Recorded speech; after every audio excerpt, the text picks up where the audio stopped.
In this video, I will reveal Criss Angel's famous coin-in-arm trick. Here's what happened. Criss begins the trick by borrowing a coin from a spectator and asking her to sign both its front and back before taking it from her. He then swallows the coin, opens his mouth wide, and raises his tongue to show the audience that it isn't in his mouth.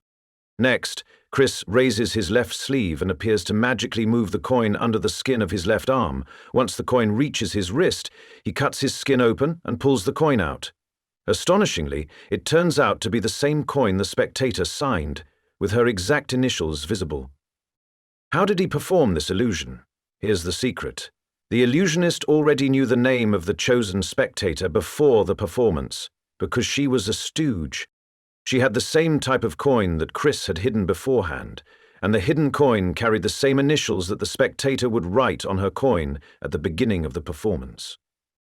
As he puts the coin in his mouth, you'll notice an unusual shape on his right cheek. Rather than swallowing the coin, the magician pushes it to his right cheek with his tongue, causing a bump to appear on his cheek. This unusual bump can be seen about 2 to 3 times during the performance. As he pretends to force the coin down his throat, he constantly uses his tongue to position it under the base of his jaw. Once he positions it perfectly, the coin is hidden between his gums and the inner part of his cheek. This method of concealing objects in the mouth is a common technique used by many magicians.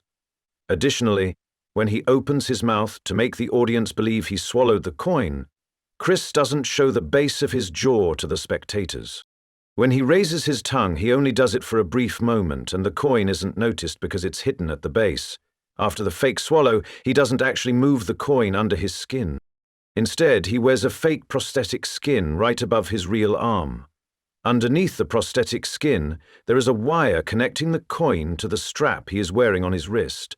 Under this strap is a coil mechanism with a retractable string similar to an ID card retractable reel. This coil mechanism pulls the coin beneath the prosthetic skin while he makes a fake hand gesture to make it seem like he is moving it magically.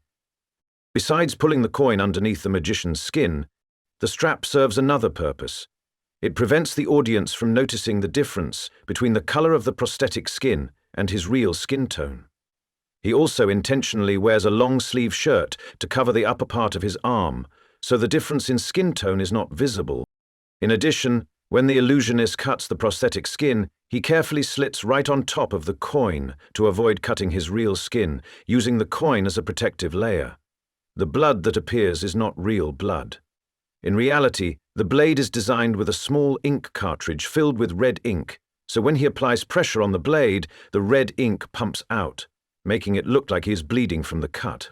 When he pulls the coin out from beneath the prosthetic skin, you can notice the difference between it and the original coin that the lady signed. The coin with the female spectator's initials remains in his mouth the entire time. However, the coin he cuts out of the fake skin is a completely different one. You can see that the signatures on both coins do not match, even though they have similar letters written on them. The horizontal stroke of the letter A is longer than the one on the coin the magician cuts out of his skin. Criss switches the coin he removed from his arm with the coin hidden in his mouth when the camera focuses on the spectators. This is done to convince viewers that only one coin was used for the trick, even though that is not true. Behind this mask, only the truth remains till we meet again.